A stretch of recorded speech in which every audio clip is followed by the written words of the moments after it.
What I mean for Jordan is, Jordan, once he broke through, got past my Detroit Pistons, he's reaching his prime and they're aging out. Once he got to his peak in his prime and won that first three-peat, he dominated the league at that point. There was no one close to him. There was no one close to the Bulls throughout that entire first three-peat. They're the first of their kinds of players. And when you're the first at something, and you also happen to be the best or one of the best to ever do that thing, that's like an immense accomplishment and responsibility. So when I say that about Jordan, what I mean is Jordan was the first player we had ever seen who was the most talented far and away, which is not his fault, by the way. People saying, oh, Jordan played against plumbers.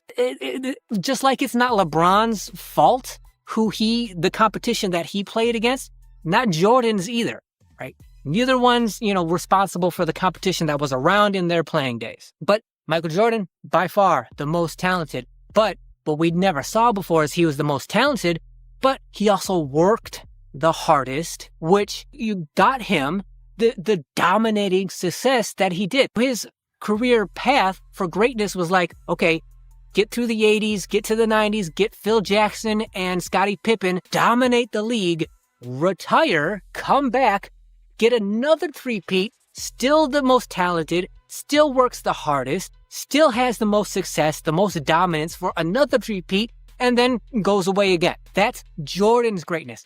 I just happen to prefer that because I was the same kind of my career on the basketball court, even though it was only ever recreational, took that same kind of path. It took me a long time to reach my peak in my prime.